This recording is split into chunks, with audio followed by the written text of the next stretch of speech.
3 ಅಂಕದ ಪ್ರಶ್ನೆಗಳು. ಸೊ 25ನೇ ಪ್ರಶ್ನೆಯಿಂದ ನಿಮಗೆ 3 ಅಂಕದ ಪ್ರಶ್ನೆಗಳು ಸ್ಟಾರ್ಟ್ ಆಗುತ್ತೆ.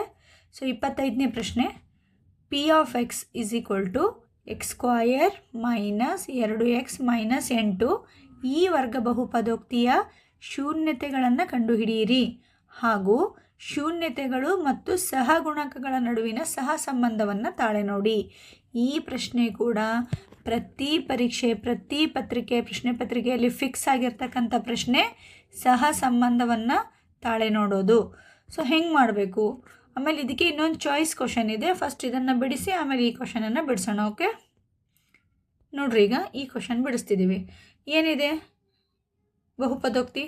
P of X is equal to X square minus 2x minus 8. ಈ ಬಹುಪದೋಕ್ತಿಯ ಶೂನ್ಯತೆಗಳನ್ನು ಕಂಡುಹಿಡಿಬೇಕು. ಫಸ್ಟ್ ಶೂನ್ಯತೆಗಳು ಕಂಡುಹಿಡಲಿಕ್ಕೆ ಅಪವರ್ತನ ವಿಧಾನವನ್ನು ಬಳಸ್ತೀವಿ. ಸೊ ಎಲ್ಲರಿಗೂ ಗೊತ್ತು, ಫಸ್ಟ್ ಎಕ್ಸ್ ಸ್ಕ್ವಯರ್ನ ಸಹಗುಣಕ ಮತ್ತು ಕೊನೆಯದು ಸ್ಥಿರಾಂಕ, ಅವುಗಳ ಗುಣಲಬ್ಧ. ಸೊ ಮೈನಸ್ 8 ಆಗುತ್ತೆ. ಇಲ್ಲಿ 1 ಇರ್ತದೆ, 1 ಇಂಟು 8 ಮೈನಸ್ 8 ಆಗುತ್ತೆ. ಆಮೇಲೆ ಇಲ್ಲಿ ಮಧ್ಯೆ ಏನಿದೆ ಅಂದರೆ 2. ಸೊ ಯಾವುದಾದ್ರೂ 2 ಸಂಖ್ಯೆ ಗುಣಾಕಾರ ಮಾಡಿದರೆ 8 ಆಗಬೇಕು, ಕೂಡಿಸ್ರೆ ಅಥವಾ ಕಳೆದ್ರೆ 2 ಆಗಬೇಕು. ಸೊ 4 2 8 ಆಗ್ತದೆ. ಸೊ 4ರಲ್ಲಿ 2 ಕಳೆದ್ರೆ ನಮಗೆ 2 ಬರ್ತದೆ. ಸೊ ನಮಗೆ ಮೈನಸ್ 2 ಬೇಕಾಗಿದೆ.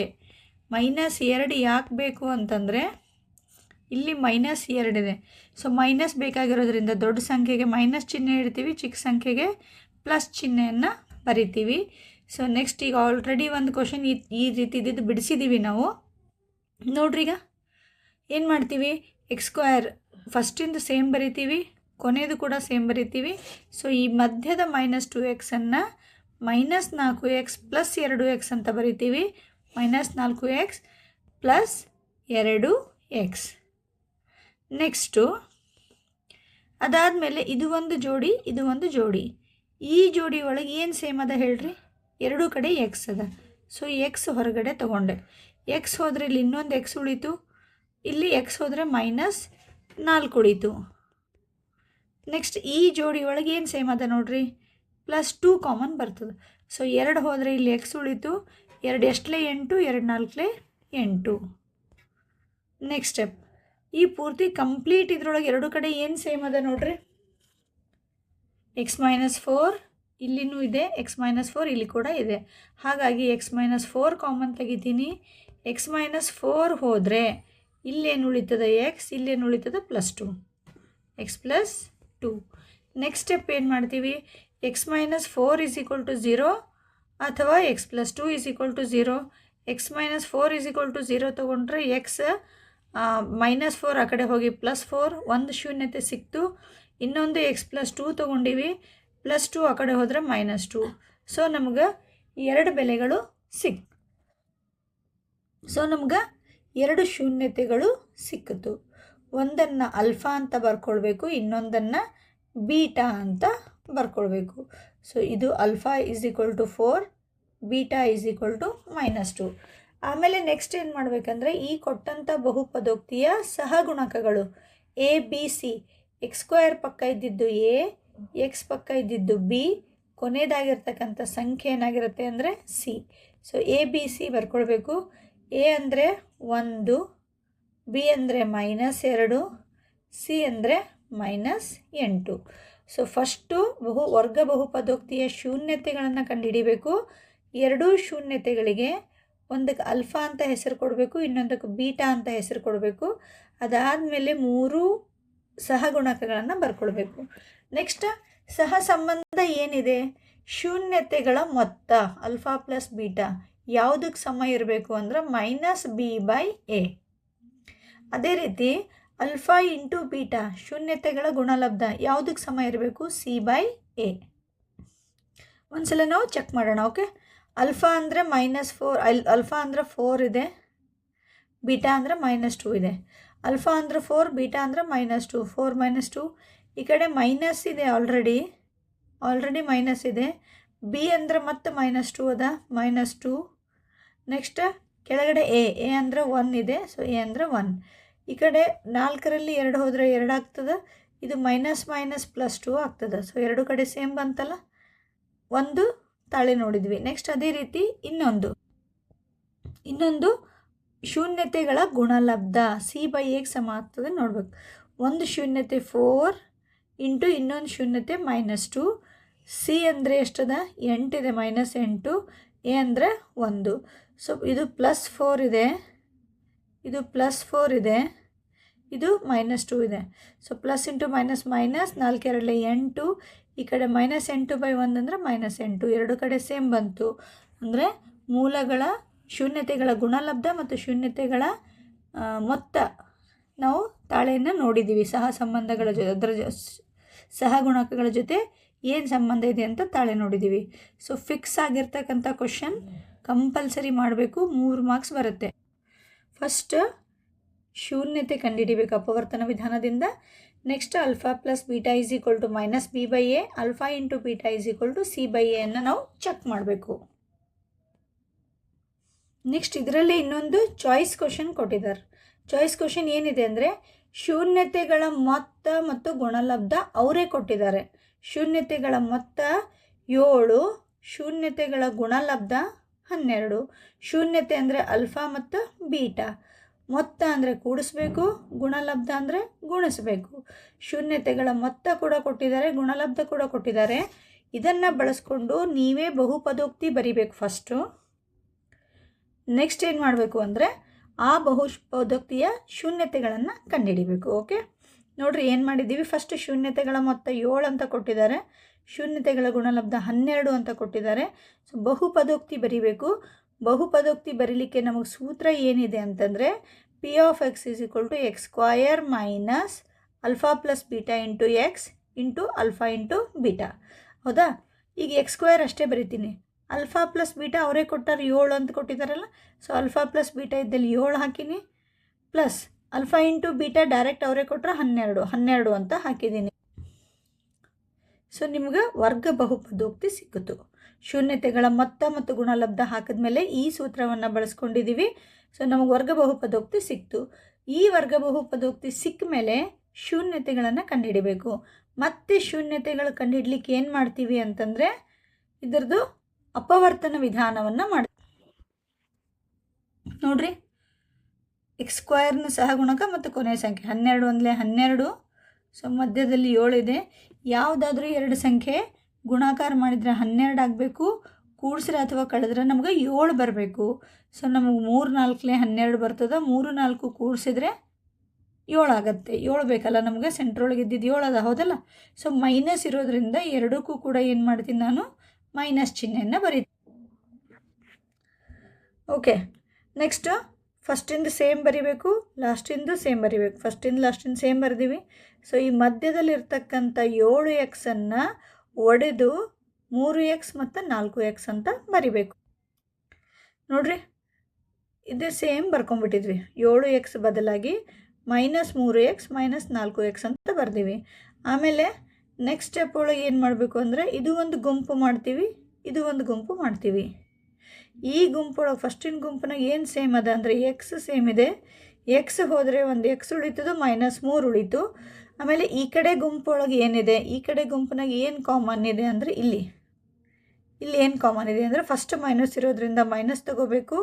ಸೊ 4 ತೊಗೊಂಡ್ರೆ ಕಾಮನ್, ಇಲ್ಲಿ ಎಕ್ಸ್ ಉಳಿತದ, ಇಲ್ಲಿ 4 3 12. ಹೊರಗಡೆ ಮೈನಸ್ ಕಾಮನ್ ಬಂದಿರೋದ್ರಿಂದ ಒಳಗಿನ ಚಿಹ್ನೆ ಚೇಂಜ್ ಆಗಿ ಪ್ಲಸ್ ಇದ್ದಿದ್ದು ಮೈನಸ್ ಆಗುತ್ತೆ. ನೆಕ್ಸ್ಟು ಈಗ ಈ ಫುಲ್ ಕಂಪ್ಲೀಟ್ ಇದರಲ್ಲಿ x-3 ಎರಡು ಕಡೆ ಅದಲ್ಲ, x-3 ಕಾಮನ್ ತೊಗೊಂಡಿನಿ. x-3 ಹೋದರೆ ಇಲ್ಲಿ x ಉಳಿತದೆ, ಇಲ್ಲಿ -4 ಉಳಿತದೆ, x-4.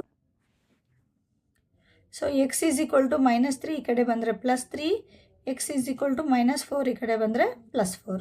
ಸೊ ನಿಮ್ಮ ಶೂನ್ಯತೆಗಳು ಒಂದು +3 ಇನ್ನೊಂದು +4.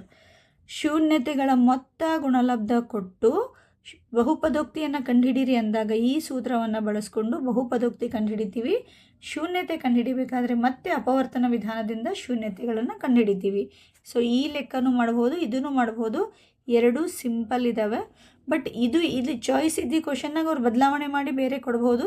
ಬಟ್ ಸಹ ಸಂಬಂಧ ಏನಿದೆ ಫಿಕ್ಸ್ ಕ್ವಶನ್ ಇದೆ, ಹಾಗಾಗಿ ಸಹ ಸಂಬಂಧ ಚೆನ್ನಾಗಿ ಪ್ರಾಕ್ಟೀಸ್ ಮಾಡಿರಿ. ನೆಕ್ಸ್ಟ್ 26ನೇ ಪ್ರಶ್ನೆ. ಪ್ರಮೇಯ ಇದೆ, ಬಾಹ್ಯ ಬಿಂದುವಿನಿಂದ ವೃತ್ತಕ್ಕೆ ಎಳೆದ ಸ್ಪರ್ಶಕಗಳ ಉದ್ದವು ಸಮನಾಗಿರುತ್ತದೆ ಎಂದು ಸಾಧಿಸಿ ಅಂಥೇಳಿ. ವೃತ್ತಗಳು ಚಾಪ್ಟರಿಂದ 2 ಪ್ರಮೇಯಗಳಿವೆ. ಒಂದು ಬಾಹ್ಯ ಬಿಂದು ಪ್ರಮೇಯ, ಇನ್ನೊಂದು ಸ್ಪರ್ಶ ಬಿಂದುವಿನಲ್ಲಿ ಎಳೆದ ತ್ರಿಜ್ಯ ಸ್ಪರ್ಶಕಕ್ಕೆ ಲಂಬವಾಗಿರುತ್ತೆ. ಎರಡು ಪ್ರಮೇಯಗಳಿದೆ. 2 ಪ್ರಮೇಯಗಳು ಪ್ರಾಕ್ಟೀಸ್ ಮಾಡಿರಿ. ಸೊ 26ನೇ ಪ್ರಶ್ನೆ ಹೆಚ್ಚು ಕಡಿಮೆ ಪ್ರಮೇಯನೇ ಆಗಿರುತ್ತೆ. ಸೊ ಆಲ್ರೆಡಿ ನಿಮಗೆ ಪ್ರಮೇಯ ಗೊತ್ತಿರೋದ್ರಿಂದ ಇದನ್ನು ಎಕ್ಸ್ಪ್ಲೇನ್ ಮಾಡ್ತಾ ಇಲ್ಲ ನಾನು. ಸೊ 2 ಪ್ರಮೇಯಗಳು ಪರ್ಫೆಕ್ಟ್ ಇದ್ದರೆ 3 ಮಾರ್ಕ್ಸ್ನಲ್ಲಿ ಒಂದು ಫಿಕ್ಸ್ ಆಗಿ ನಿಮಗೆ ಪ್ರಮೇಯ ಬರೀಲಿಕ್ಕೆ ಉತ್ತಮ ಅವಕಾಶ ಮತ್ತು ಈಸಿಯಾಗಿ 3 ಮಾರ್ಕ್ಸನ್ನು ನೀವು ಇಲ್ಲಿ ಪಡಿಬಹುದು. ನೆಕ್ಸ್ಟ್ ಪ್ರಶ್ನೆ ಸಂಖ್ಯೆ 27 ನಿರ್ದೇಶಾಂಕ ರೇಖಾಗಣಿತ ಚಾಪ್ಟರಿಂದ ಇದೆ ಕ್ವಶನ್. ಪ್ರಶ್ನೆ ಏನಿದೆ ಅಂತಂದರೆ A 1 - 5 ಮತ್ತು B -4 5 ಬಿಂದುಗಳನ್ನು ಸೇರಿಸುವ ರೇಖಾಖಂಡವು X ಅಕ್ಷದಿಂದ ಯಾವ ಅನುಪಾತದಲ್ಲಿ ವಿಭಾಗಿಸಲ್ಪಡುತ್ತದೆ ಎಂಬುದನ್ನು ಕಂಡುಹಿಡಿಯಿರಿ ಹಾಗೂ ವಿಭಾಗಿಸುವ ಬಿಂದುವಿನ ನಿರ್ದೇಶಾಂಕಗಳನ್ನು ಕಂಡುಹಿಡಿಯಿರಿ ಅಂತ ಇದೆ. ಸ್ವಲ್ಪ ಪ್ರಶ್ನೆಯನ್ನು ಅರ್ಥ ಮಾಡ್ಕೊಳ್ಳಿ ಮಕ್ಕಳೇ. ನಿಮಗೆ X ಅಕ್ಷ ಮತ್ತು Y ಅಕ್ಷ ಗೊತ್ತಿದೆ, ಹೌದಾ? ಸೊ ಇಲ್ಲಿ 2 ಬಿಂದುಗಳು ಕೊಟ್ಟಿದ್ದಾರೆ. ಒಂದು A 1 - 5 ಅಂತ ಇದೆ. X + Y - ಅಂದ್ರದು 4ನೇ ಚತುರ್ಥಾಂಕದಾಗ ಯಾವುದೋ ಒಂದು ಬಿಂದು ಇದೆ. ಇಲ್ಲಿ ಒಂದು ಬಿಂದು ಇದೆ, ಇಲ್ಲಿ ಒಂದು ಬಿಂದು ಇದೆ. ನೆಕ್ಸ್ಟು ಇನ್ನೊಂದು B -4 5 ಅಂತ ಇದೆ. X - Y + ಅಂದರೆ 2ನೇ ಚತುರ್ಥಾಂಕದಾಗ ಇಲ್ಲೊಂದು ಯಾವುದೋ ಬಿಂದು ಇದೆ. ಈ 2 ಬಿಂದುಗಳನ್ನು ನೀವು ಸೇರಿಸ್ಲಿಗತ್ತೀರಿ. ಸೇರಿಸಿದಾಗ ನಿಮಗೊಂದು ರೇಖೆ ಬರ್ತದೆ. ಈ ರೇಖೆ X ಅಕ್ಷ ಒಳಗೆ ಕಟ್ಟಾಗ್ಲಿಕ್ಕತ್ತದ.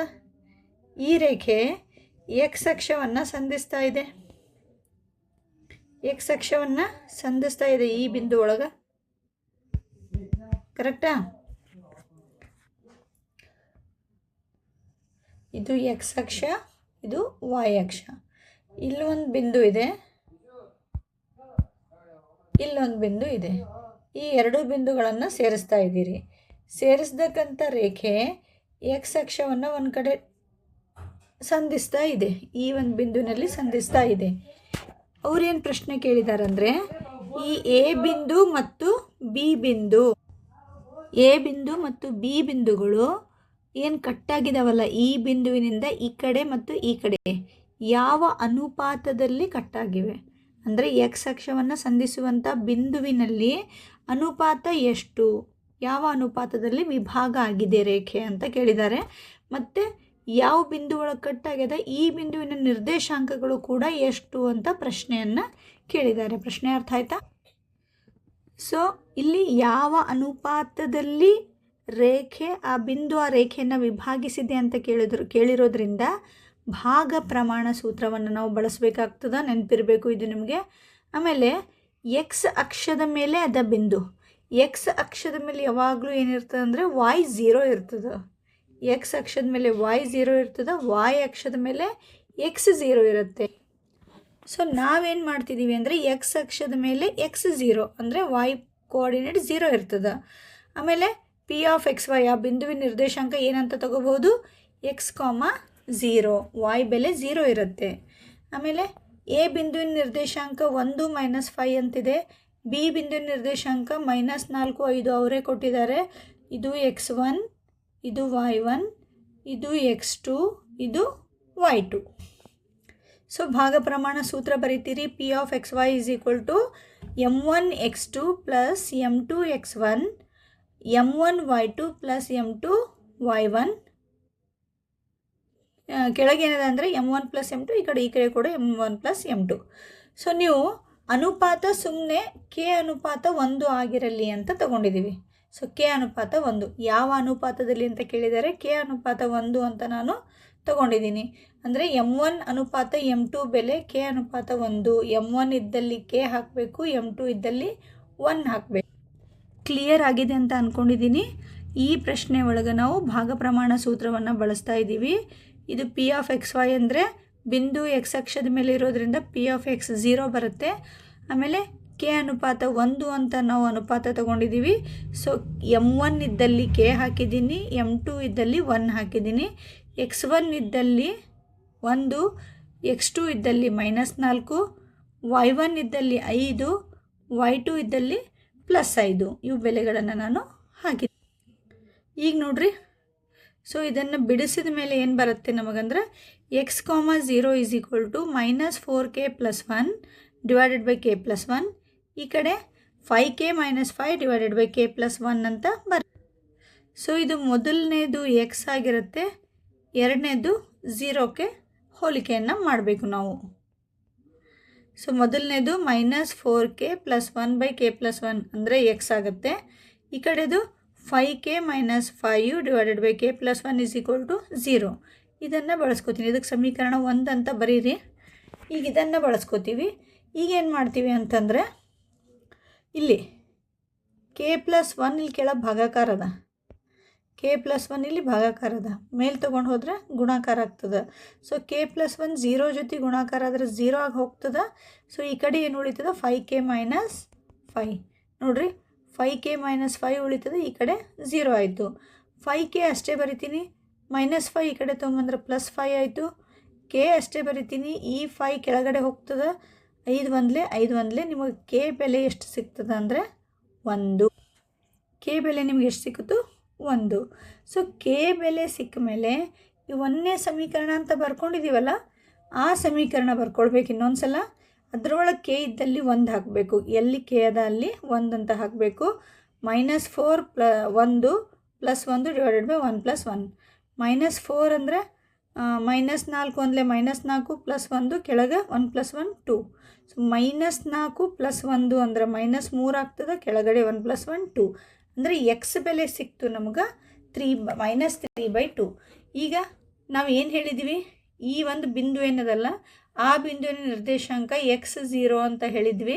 ಸೊ ಎಕ್ಸ್ ಅಂದರೆ ನಿಮಗೆ -3/2 ಸಿಕ್ಕದ, ಅದು y ಅಂತೂ 0 ಇರ್ತದೆ. ಸೊ ನಿಮ್ಗೆ ಆ ಬಿಂದುವಿನ ನಿರ್ದೇಶಾಂಕಗಳು ಕೂಡ ಕಂಡುಹಿಡಿದ್ರಿ. k ಅನುಪಾತ 1 ಅಂತ ತಗೊಂಡಿವಿ ಅನುಪಾತ ನಾವು. ಸೊ k ಬೆಲೆ 1 ಬರೋದ್ರಿಂದ 1:1 ಅದು ವಿಭಾಗಿಸಿದ ಅನುಪಾತ ಆಗ್ತದೆ, ಮತ್ತು ಆ ಬಿಂದುವಿನ ನಿರ್ದೇಶಾಂಕಗಳು -3/2 ಆಗಿರುತ್ತೆ. ಸೊ ನೆಕ್ಸ್ಟ್ ಪ್ರಶ್ನೆ, ತ್ರಿಭುಜಗಳಿಗೆ ಸಂಬಂಧಪಟ್ಟಂಥ ಮುಂದಿನ ಪ್ರಶ್ನೆ. ತ್ರಿಭುಜ ABC ಕೋನ ADC = ಕೋನ BAC ಆಗುವಂತೆ DU BC ಮೇಲಿನ ಒಂದು ಬಿಂದು ಆಗಿದೆ. ಹಾಗಾದರೆ AC² = BC × CD ಎಂದು ಸಾಧಿಸಿ ಅಂತ ಪ್ರಶ್ನೆ ಇದೆ. ಇಲ್ಲಿ ನಿಮಗೆ ಚಿತ್ರ ಕಾಣಿಸ್ತಾ ಇದೆ. ಈ ಸೈಡ್ ಒಂದು ತ್ರಿಭುಜ ಅದ. ಯಾವ ತ್ರಿಭುಜ? ABC ದೊಡ್ಡ ತ್ರಿಭುಜ ಇದೆ.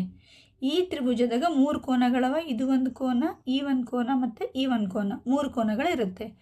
ಆ ತ್ರಿಭುಜ ಒಳಗೆ ಎಲಿಂದ ಡಿಗೆ ಇನ್ನೊಂದು ರೇಖೆಯನ್ನು ಎಳೆದಿದ್ದಾರೆ. ಎಯಿಂದ ಡಿಗೆ ಇನ್ನೊಂದು ರೇಖೆ ಎಳೆದಿದ್ದಾರೆ. ಆವಾಗ ಈ ಕಡೆ ನಮಗೆ ಇನ್ನೊಂದು ತ್ರಿಭುಜ ಬಂತು. ಸೊ ಈ ತ್ರಿಭುಜದಾಗ ಈ ಕೋನ ಇರುತ್ತಲ್ಲ, ಅಂದರೆ ADC ಈ ಕೋನ, ಮತ್ತು ಮೊದಲಿನ ತ್ರಿಭುಜದ್ದು ಈ ಕೋನ, ದೊಡ್ಡ ಕೋನ ಯಾವುದದು? BAC. ಈ ಎರಡೂ ಕೋನಗಳು ಸಮ ಇದೆ ಅಂತ ಕೊಟ್ಟಿದ್ದಾರೆ. ಸೊ ಮೊದಲನೇ ತ್ರಿಭುಜದ್ದು ಈ ಕೋನ ಅಂದರೆ BAC, ಆಮೇಲೆ ಸಣ್ಣ ತ್ರಿಭುಜದ್ದು ಈ ಕೋನ ಅಂದರೆ ADC. ಈ ಎರಡೂ ಕೋನಗಳು ಸಮ ಇದೆ ಅಂತ ಕೊಟ್ಟಿದ್ದಾರೆ. ನೆಕ್ಸ್ಟ್ ಅಂದರೆ ಇದನ್ನು ಸಾಧಿಸ್ಬೇಕು ನಾವು. AC² = BC × CD ಅಂತ ನಾವು ಸಾಧನೆ ಮಾಡಬೇಕು. ಸೊ ನಾನೇನು ಮಾಡ್ತಿದ್ದೀನಿ ಅಂದ್ರೆ ಫಸ್ಟ್ ಈ ತ್ರಿಭುಜ ತಗೋತೀನಿ. ಯಾವುದದು? ತ್ರಿಭುಜ ABC. ಆಮೇಲೆ ಏನು ಮಾಡ್ತೀನಿ, ಈ ತ್ರಿಭುಜ ತಗೋತೀನಿ, ತ್ರಿಭುಜ ADC. ಸೊ ಎರಡೂ ತ್ರಿಭುಜಗಳು ತಗೋತೀನಿ. ಎರಡೂ ತ್ರಿಭುಜಗಳಲ್ಲಿ ಏನೇನು ಸೇಮ್ ಇದೆ ಅನ್ನೋದನ್ನು ನೋಡ್ತಾ ಹೋಗೋಣ. ಈಗ ದೊಡ್ಡ ತ್ರಿಭುಜದಲ್ಲಿ ಈ ಕೋನ ಮತ್ತು ಚಿಕ್ಕ ತ್ರಿಭುಜದಲ್ಲಿ ಈ ಕೋನ, ಎರಡು ಕೋನಗಳು ಸಮ ಇದ್ದಾವ. ಯಾವುದು? ಅವರೇ ಕೊಟ್ಟಿದ್ದಾರೆ. ಕೋನ BAC = ADC ಅವ್ರು ಕೊಟ್ಟಿದ್ದೇ ಬರ್ತಿದ್ದೀನಿ, ಯಾಕಂದರೆ ದತ್ತ ಅವ್ರು ಕೊಟ್ಟಿದ್ದಾರದು. ಆಮೇಲೆ ಈ ದೊಡ್ಡ ತ್ರಿಭುಜ ಒಳಗೆ ಹೋದರೂ ಕೂಡ ಈ ಕೋನ ಬರ್ತದೆ, ಚಿಕ್ಕ ತ್ರಿಭುಜದಾಗ ಹೋದರೂ ಕೂಡ ಇದೇ ಕೋನ ಬರ್ತದೆ. ಅಂದರೆ ಈ ಕೋನ ಎರಡೂ ತ್ರಿಭುಜಕ್ಕೂ, ಸೊ ಈ ಕೋನ ಏನಿದೆ ಅಂದರೆ ಎರಡೂ ತ್ರಿಭುಜಗಳಿಗೂ ಸಾಮಾನ್ಯವಾಗಿರ್ತದೆ. ಯಾವುದಿದು ಕೋನ? BCA. ಸೊ BCA ಅಥವಾ ACB ಈ ಕೋನ ಏನದ ಅಂತಂದರೆ ಎರಡಕ್ಕೂ ಸಾಮಾನ್ಯ ಇರುತ್ತೆ. ನೋಡ್ರಿ, ಎರಡೂ ತ್ರಿಭುಜದಾಗ ಎರಡು ಕೋನಗಳು ಸಮ ಆಯಿತು. ಎರಡು ಕೋನಗಳು ಸಮ ಇದ್ದರೆ ಮೂರನೇ ಕೋನ ಆಟೋಮೆಟಿಕ್ ಸಮ ಇರ್ತದೆ. ಸೊ ಮೂರನೇ ಕೋನ ಕೂಡ ಸಮ ಇರೋದ್ರಿಂದ ಕೋನ ನಿರ್ಧಾರಕ ಗುಣದ ಪ್ರಕಾರ ಈ ಎರಡೂ ತ್ರಿಭುಜಗಳು ಏನಾಗ್ತವೆ ಅಂದರೆ ಸಮರೂಪ ತ್ರಿಭುಜಗಳಾಗ್ತವೆ. ಸಮರೂಪ ತ್ರಿಭುಜಗಳಾದಾಗ ಅನುರೂಪ ಬಾಹುಗಳು ಸಮಾನುಪಾತದಲ್ಲಿರ್ತವೆ ಅಂತ ಬರಿತೀವಿ. ಸೊ ದೊಡ್ಡ ತ್ರಿಭುಜ ಒಳಗೆ ಎ ಸಿ ತೊಗೊಂಡಿನಿ. ದೊಡ್ಡ ತ್ರಿಭುಜದಲ್ಲಿ ಎ ಸಿ ಬಾಹು ತೊಗೊಂಡಿದ್ದೀನಿ. ದೊಡ್ಡ ತ್ರಿಭುಜದಾಗ ಎ ಸಿ ಬಾಹು ಅಂದರೆ ಈ ಕೋನದ ಎದುರಿರ್ತಕ್ಕಂಥ ಬಾಹು. ಅದೇ ಚಿಕ್ಕ ತ್ರಿಭುಜದ ಕೋನದ ಎದುರಿರ್ತದೆ ಯಾವ್ದು ಬರ್ತದಲ್ಲಿ, ಇದರೊಳಗೆ ಎ ಸಿ ತೊಗೊಂಡ್ರೆ, ಸೊ ದೊಡ್ಡ ತ್ರಿಭುಜದಲ್ಲಿ ಎ ಸಿ, ಈ ದೊಡ್ಡ ತ್ರಿಭುಜದಲ್ಲಿ ಎ ಸಿ ತೊಗೊಂಡಿದ್ದೀನಿ. ಎ ಸಿ ಅಂದರೆ ಈ ಕೋನದ ಪಕ್ಕದಲ್ಲೇ ಇರ್ತಕ್ಕಂಥದ್ದು ಬಾಹು. ಹಾಗಾದರೆ ಅದೇ ಜಾಗದೊಳಗೆ ಚಿಕ್ಕ ತ್ರಿಭುಜದಾಗ ಯಾವ್ದು ಬರ್ತದೆ ಅಂತ ನೋಡ್ರಿ. ಇಲ್ಲಿ ಕೋನದ ಬಾಜು ಇದ್ದಿದ್ದು ಡಿ ಸಿ ಅಥವಾ ಸಿ ಡಿ. ದೊಡ್ಡ ತ್ರಿಭುಜದಾಗ ಎ ಸಿ ತೊಗೊಂಡ್ರೆ ಚಿಕ್ಕ ತ್ರಿಭುಜದಾಗ ಸಿ ಡಿ. ಅದೇ ರೀತಿ ದೊಡ್ಡ ತ್ರಿಭುಜದಲ್ಲಿ ಬಿ ಸಿ ತೊಗೊಂಡ್ರೆ, ಅಂದರೆ ಈ ಕೋನದ ಎದುರಿರೋದು ತೊಗೊಂಡ್ರೆ, ಚಿಕ್ಕ ತ್ರಿಭುಜದ ಕೋನದ ಎದುರಿರೋದು ಯಾವ್ದು ಬಾಹು ಆಗ್ತದೆ, ಎ ಸಿ. ದೊಡ್ಡ ತ್ರಿಭುಜದಾಗ ಬಿ ಸಿ ತೊಗೊಂಡ್ರೆ ಚಿಕ್ಕ ತ್ರಿಭುಜದಾಗ ಎ ಸಿ ಆಗ್ತದೆ. ಅಂದರೆ ಎರಡೂ ಸಮರೂಪ ತ್ರಿಭುಜಗಳು ಇರೋದ್ರಿಂದ ಅವುಗಳ ಅನುರೂಪ ಬಾಹುಗಳು ಸಮಾನುಪಾತ ಅಂತ ತಗೋತೀವಿ. ಈಗ ಓರೆ ಗುಣಾಕಾರ ಮಾಡಿರಿ. ಇದು ಎ ಸಿ, ಇದು ಎ ಸಿ, ಎರಡು ಗುಣಾಕಾರ ಮಾಡಿದ್ರೆ A C into A C square ಆಗ್ತದೆ. ಸೊ ಆಲ್ರೆಡಿ ಬಿ ಸಿ ಇದೆ, ಸಿ ಡಿ ಈ ಕಡೆ ಬರ್ತದೆ, B C into C D. ಈ ರೀತಿ ತ್ರಿಭುಜದ ಯಾವುದೇ ಕೊಡಲಿ ಅದರ ಸಮರೂಪತೆಯನ್ನು ನಾವು ಮಾಡಬೇಕು. ಕೋಕೋ ನಿರ್ಧಾರಕ ಗುಣ ಇರ್ಬೋದು, ಬಾಬಾ ನಿರ್ಧಾರಕ ಗುಣ ಆಗಿರ್ಬೋದು, ಯಾವುದೇ ಒಂದು ಕ್ರೈಟೀರಿಯಾವನ್ನು ಬಳಸ್ಕೊಂಡು ಸಮರೂಪತೆ ಅಥವಾ ಸಮಾನುಪಾತತೆ ಆಧಾರದ ಮೇಲೆ ಇರುತ್ತೆ. ಸ್ವಲ್ಪ ಪ್ರಾಕ್ಟೀಸ್ ಮಾಡಿದ್ರೆ ಬರುತ್ತೆ. ನೆಕ್ಸ್ಟ್ 29ನೇ ಪ್ರಶ್ನೆ. Sine theta by 1 minus cos theta plus tan theta by 1 plus cos theta is equal to cot theta plus secant theta into cosecant theta ಎಂದು ಸಾಧಿಸಿ ಅಂತ ಇದೆ. ತ್ರಿಕೋನಮಿತಿ ಪ್ರಸ್ತಾವನೆ ಚಾಪ್ಟ್ರಿಂದ ಇದೆ ಪ್ರಶ್ನೆ. ತ್ರಿಕೋನಮಿತಿಯ ನಿತ್ಯ ಸಮೀಕರಣಗಳನ್ನ ಬಳಸ್ಕೊಂಡು ಇದನ್ನು ಬಿಡಿಸ್ತೀವಿ. ಸೊ ಫಸ್ಟ್ ಸ್ಟೆಪ್ ಏನು ಮಾಡಬೇಕು ಅಂದರೆ, ಈ ಕಡೆ ಎಡಭಾಗಕ್ಕೆ ಏನು ಕೊಟ್ಟಿದ್ದಾರೆ ಅದನ್ನು LHS ಅಂತ ಕರಿತೀವಿ, ಲೆಫ್ಟ್ ಹ್ಯಾಂಡ್ ಸೈಡ್. ಅದೇ ರೀತಿ ಬಲಭಾಗಕ್ಕಿರೋದನ್ನು RHS ಅಂತ ಕರಿತೀವಿ, RHS ಅಂದರೆ right hand side. So first ನಾವು LHS ಏನಿದೆ ಅದನ್ನು ತಗೋಬೇಕು.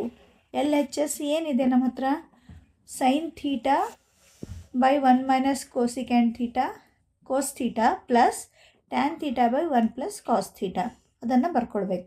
ನೆಕ್ಸ್ಟ್ ಏನು ಮಾಡಿದ್ದೀನಿ ಅಂದರೆ, ಇಲ್ಲಿ 1 ಮೈನಸ್ ಕಾಸ್ ಥೀಟಾ, ಇಲ್ಲಿ 1 ಪ್ಲಸ್ ಕಾಸ್ ಥೀಟಾ, ಎರಡರದ್ದು ಲಸ ತೊಗೊಂಡಿದ್ದೀನಿ. 1 minus cos theta into 1 plus cos theta ಆಯಿತು. ನೆಕ್ಸ್ಟು ಇದು ಓರೆ ಗುಣಾಕಾರ ಇದಕ್ಕೆ ಮಲ್ಟಿಪ್ಲೈ ಆಗ್ತದೆ, ಇದು ಏನಾಗುತ್ತೆ ಇದಕ್ಕೆ ಮಲ್ಟಿಪ್ಲೈ ಆಗುತ್ತೆ.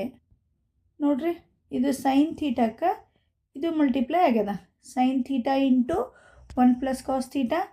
ಈ ಟ್ಯಾನ್ ಥೀಟಾಕ್ಕೆ ಇದು ಗುಣಾಕಾರ ಆಗಿರುತ್ತೆ, tan theta into 1 minus cos. Next step ನೋಡ್ರಿ, sine theta into 1 sine theta, sine theta into cos theta sine theta cos theta, tan theta into 1 tan theta minus tan theta into cos theta ಮೇಲ್ಗಡೆದು. ಆಮೇಲೆ ಇದು ನೋಡಿದರೆ ನಿಮ್ಗೆ ಏನು ಅನ್ನಿಸ್ತದೆ ಅಂದರೆ, 1 minus cos theta 1 plus cos theta, 1 minus cos theta 1 plus cos theta. So 1 minus cos theta 1 plus cos theta ಅಂದರೆ A plus B into A minus B. A plus B into A minus ಬಿದು ಸೂತ್ರ ಏನಿದೆ ನಮಗೆ, A square minus B square ಅಂತ ಇದೆ. A ಅಂದರೆ 1 ಇದೆ, B ಅಂದರೆ ಕಾಸ್ ಥೀಟಾ ಇದೆ. ಸೊ 1 ಸ್ಕ್ವಯರ್ ಅಂದರೆ 1 ಮೈನಸ್ ಕಾಸ್ ಸ್ಕ್ವಯರ್ ಥೀಟಾ, ಈ ಸೂತ್ರವನ್ನು ಬಳಸಿ. ಸೊ ಇದು A plus B A minus B ಹೋಗಿ ಏನಾಗುತ್ತೆ, A square minus B square ಬರುತ್ತೆ. ನೆಕ್ಸ್ಟ್ ಸ್ಟೆಪ್ ನೋಡ್ರಿ, ನೆಕ್ಸ್ಟ್ ಸ್ಟೆಪ್ಪು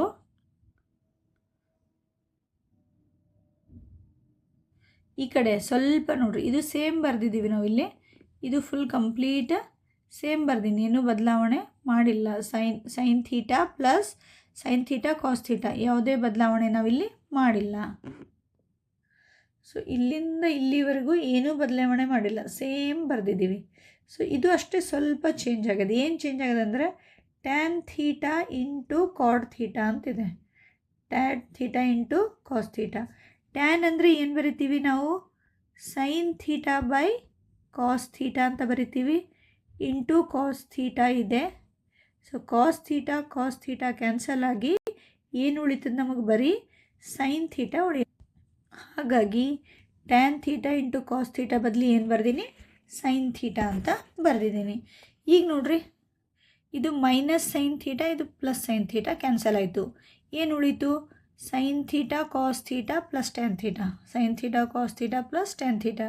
ಸೊ ಕೆಳಗಡೆಯಿಂದ 1 minus cos square theta. So ನಿಮಗೆ ಗೊತ್ತು ನಿತ್ಯ ಸಮೀಕರಣ sine square theta plus cos square theta is equal to 1. ಆಮೇಲೆ 1 ಮೈನಸ್ ಕಾಸ್ ಸ್ಕ್ವಯರ್ ಥೀಟಾ ಅಂದರೆ ಸೈನ್ ಸ್ಕ್ವಯರ್ ಥೀಟಾ ಆಗ್ತದೆ, sine square theta. So 1 minus cos square ಬದಲಿ ಏನು ಬರ್ದೀನಿ? ಸೈನ್ ಸ್ಕ್ವಯರ್ ಥೀಟಾ ಅಂತ ಬರ್ದಿದ್ದೀನಿ. Okay, next step. ಈ ಸೈನ್ ಸ್ಕ್ವೇರ್ ಥೀಟಾ ಇದಕ್ಕೂ ಸಂಬಂಧ ಇರುತ್ತದೆ, ಇದಕ್ಕೂ ಸಂಬಂಧ ಇರುತ್ತೆ. ಸೊ ಎರಡಕ್ಕೂ ಸಪ್ರೇಟಾಗಿ ಬರ್ದೀನಿ. ಅಂದರೆ sine theta cos theta by sine square theta, ಇನ್ನೊಂದು tan theta by sine square theta. ಇಲ್ಲಿ ನೋಡ್ರಿ, ಒಂದು ಸೈನ್ ಥೀಟಾ ಕ್ಯಾನ್ಸಲ್ ಆಗ್ತದೆ, ಕಾಸ್ ಥೀಟಾ ಮತ್ತು ಕೆಳಗೊಂದು ಸೈನ್ ಥೀಟಾ ಉಳೀತು. Tan theta divide by sine square theta. ಸ್ವಲ್ಪ ಇದು ಹೆಂಗೆ ಬರುತ್ತೇವೆ ಅಂತ ಸ್ವಲ್ಪ ನೋಡ್ರಿ. ಟ್ಯಾನ್ ಥೀಟಾ ಅಂದರೆ ಏನು ಬರಿತೀನಿ? Sine theta by cos theta. ಕೆಳಗೇನದ? ಸೈನ್ ಸ್ಕ್ವೇರ್ ಅದ, ಆಲ್ರೆಡಿ ಸೈನ್ ಸ್ಕ್ವಯರ್ ಥೀಟಾ ಅದ. ಒಂದು ಸೈನ್ ಥೀಟಾ ಕ್ಯಾನ್ಸಲ್ ಆಗ್ತದೆ, ಕೆಳಗೆ 1 by cos theta 1 by sine theta ಉಳಿಯುತ್ತೆ. ಸೊ ನೆಕ್ಸ್ಟ್ ನೋಡ್ರಿ, cos theta by sine theta. Sine by cos ಅಂದರೆ ಟ್ಯಾನ್ ಇತ್ತು, ಕಾಸ್ ಬೈ ಸೈನ್ ಅಂದರೆ ಟ್ಯಾನ್ ಇಂದು ವಿಲೋಮ ಯಾವುದು? ಕಾಟ್ ಥೀಟಾ ಬರ್ತದೆ. 1 ಬೈ ಕಾಸ್ ಅಂದರೆ ಸೀಕ್ಯಾಂಡ್ ಥೀಟಾ ಬರ್ತದೆ, 1 ಬೈ ಸೈನ್ ಅಂದರೆ ಕೋಸಿಕ್ಯಾಂಡ್ ಥೀಟಾ. ಸೊ ನಮ್ಮ ಉತ್ತರ ಏನು ಬಂತು? Cot theta plus secant theta plus into cosecant theta. ಅದೇ ಬೇಕಾಗಿತ್ತಲ್ಲ. ಅಂದರೆ LHS ಇಂದ ಸ್ಟಾರ್ಟ್ ಮಾಡಿದ್ದೀವಿ, ಬಿಡಿಸ್ತಾ ಬಂದಿದ್ದೀವಿ, ಲಾಸ್ಟಿಗೆ ಕೊನೆಗೆ ಏನು ಸಿಕ್ಕಿದೆ ನಮಗೆ? RHS ಸಿಕ್ಕಿದೆ.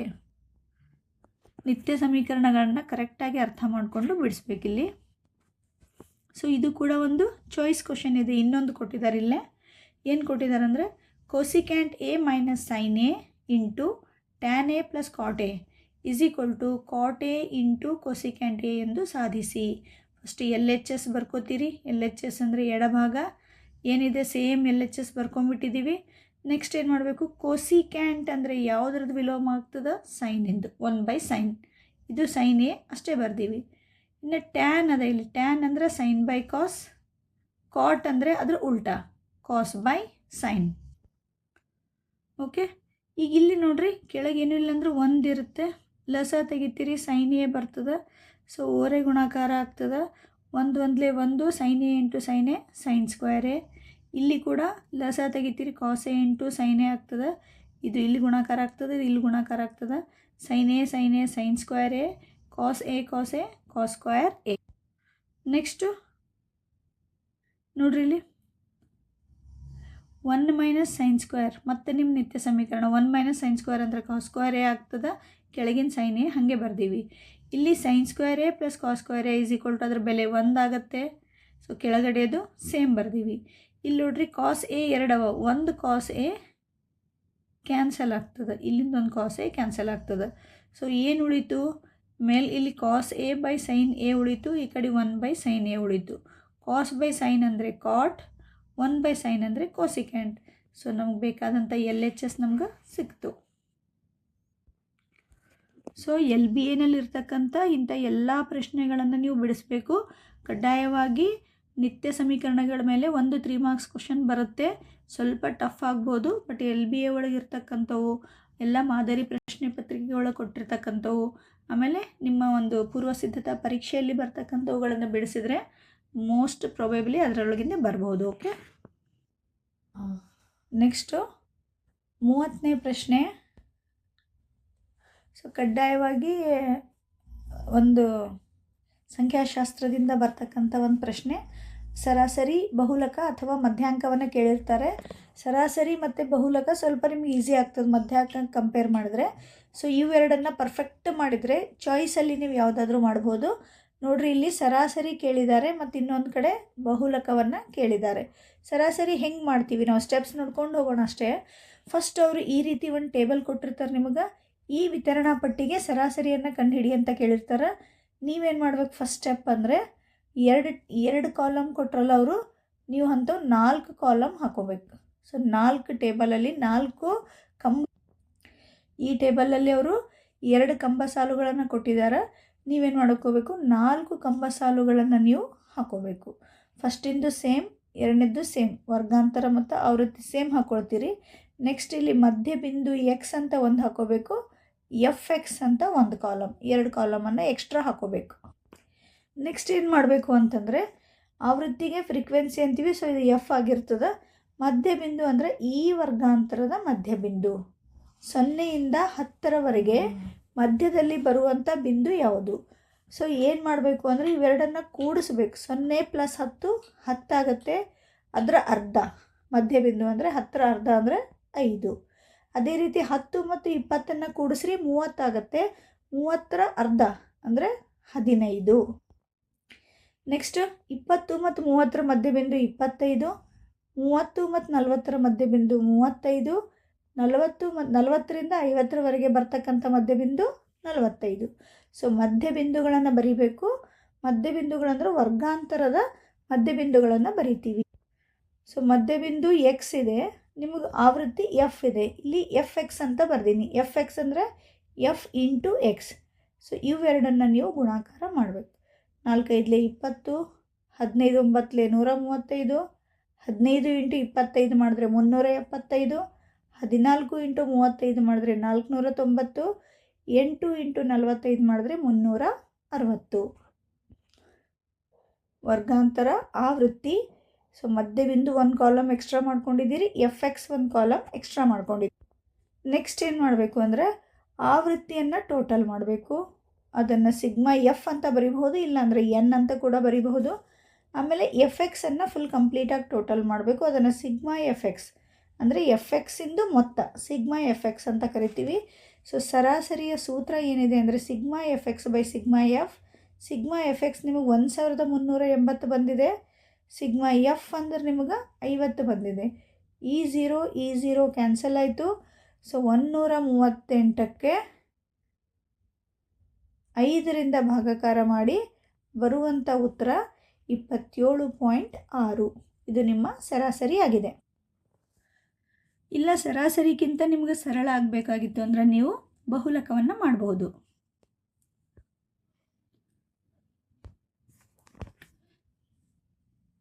ನೋಡ್ರಿ, ಇಲ್ಲಿ ಬಹುಲಕ ಏನಿದೆ ಅಂತಂದರೆ ಕೆಳಗಿನ ಆವೃತ್ತಿ ವಿತರಣಾ ಪಟ್ಟಿಗೆ ಬಹುಲಕವನ್ನು ಕಂಡುಹಿಡಿಯಿರಿ ಅಂತ ಇದೆ. ಸೊ ಅವರು ನಿಮಗೆ ವರ್ಗಾಂತರ ಮತ್ತು ಆವೃತ್ತಿ 2 ಟೇಬಲ್ ಅವರೇ ಕೊಟ್ಟಿರ್ತಾರೆ. ಅದನ್ನು ಬಳಸ್ಕೊಂಡು ನೀವೇನು ಮಾಡಬೇಕು ಅಂದರೆ ಬಹುಲಕ ಕಂಡುಹಿಡಿಬೇಕು. ಬಹುಲಕ ಕಂಡುಹಿಡಲಿಕ್ಕೆ ನಮಗೆ ಸೂತ್ರ ಏನಿದೆ ಅದು ನಿಮಗೆ ಫಸ್ಟ್ ಗೊತ್ತಿರಬೇಕು. ನೋಡ್ರಿ, ಡೈರೆಕ್ಟಾಗಿ ಟೇಬಲ್ ಕೊಟ್ಟಿದ್ದಾರೆ. ಈ ಟೇಬಲನ್ನು ಬಳಸ್ಕೊಂಡು ಬಹುಲಕ ಕಂಡುಹಿಡಲಿಕ್ಕೆ ಫಸ್ಟ್ ಬಹುಲಕದ ಸೂತ್ರ ಬರ್ಕೊಳ್ಬೇಕು. ಏನಿದೆ ಸೂತ್ರ? ಬಹುಲಕ is equal to L plus F1 minus F0 2F1 minus F0 minus F2 into H. ಈ ಸೂತ್ರದಲ್ಲಿರ್ತಕ್ಕಂಥ ಎಲ್ಲ ಪದಗಳನ್ನು ಈ ಟೇಬಲಲ್ಲಿ ಹುಡುಕಬೇಕು. ಫಸ್ಟ್ ಏನು ಮಾಡಬೇಕು ಅಂದರೆ F1 ಹುಡುಕಬೇಕು. ನಾವು F1 ಹುಡುಕಬೇಕು. F1 ಅಂದರೆ ಏನು ಅಂದರೆ ಈ ಟೇಬಲ್ ಒಳಗಿನ ಆವೃತ್ತಿ ಇರ್ತದಲ್ಲ, ಎಲ್ಲಕ್ಕಿಂತ ಹೈಯೆಸ್ಟ್ ಇರ್ತಕ್ಕಂಥ ಆವೃತ್ತಿ. ಎಲ್ಲಕ್ಕಿಂತ ಹೈಯೆಸ್ಟ್ ಇದರೊಳಗೆ ಯಾವುದದ ನೋಡ್ರಿ? 8.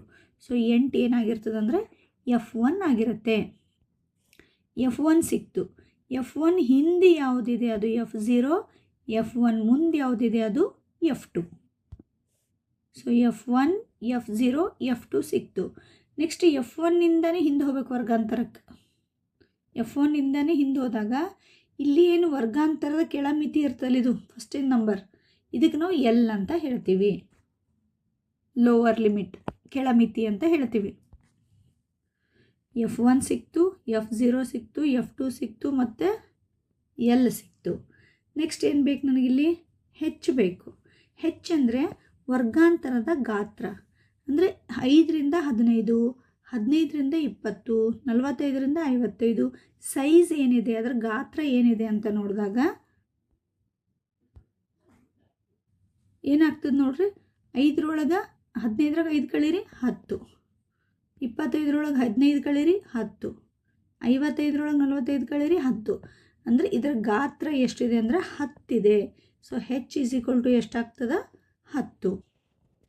ಹೈಯೆಸ್ಟ್ ಅಂದರೆ ಎಲ್ಲಕ್ಕಿಂತ ಹೆಚ್ಚಿಗಿರುವಂಥ ಆವೃತ್ತಿ F1, ಅದ್ರ ಹಿಂದಿನ ಆವೃತ್ತಿ F0, ಅದರ ಮುಂದಿನ ಆವೃತ್ತಿ F2. ಹೈಯೆಸ್ಟ್ ಇರ್ತಕ್ಕಂಥ ವರ್ಗಾಂತರದ ಕೆಳಮಿತಿ ಎಲ್ಲಿರ್ತದೆ, ಇದರ ಗಾತ್ರ ಇರೋದು H ಅಂದ್ರೆ ಅದರ ಗಾತ್ರ 10. ಈ ಸೂತ್ರದಲ್ಲಿ ಎಲ್ಲ ಬೆಲೆಗಳನ್ನು ಹಾಕ್ಕೊತ ಹೋಗ್ತೀವಿ. ಸೂತ್ರ ಬರಿತೀರಿ.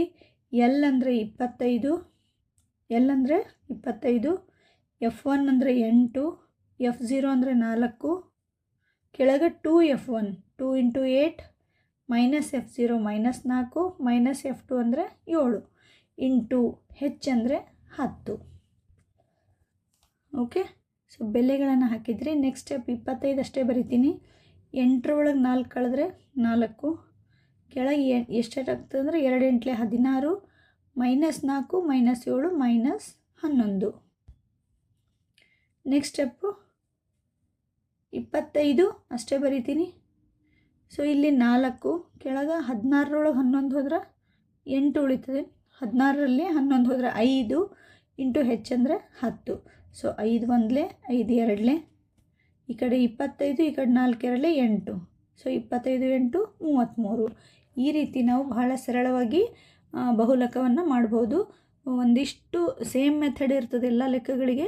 ಸರಾಸರಿಯು ಒಂದಿಷ್ಟು ಮತ್ತು ಬಹುಲಕದ ಒಂದಿಷ್ಟು ಬಹಳಷ್ಟು ಲೆಕ್ಕಗಳನ್ನು ಪ್ರಾಕ್ಟೀಸ್ ಮಾಡಿದ್ರೆ ಮೆಥಡ್ ಪರ್ಫೆಕ್ಟ್ ಆಗ್ತೀರಿ. ಸೂತ್ರಗಳು ಕೂಡ ಪರ್ಫೆಕ್ಟಾಗಿ ಬರಿಬೇಕು. ಓಕೆ,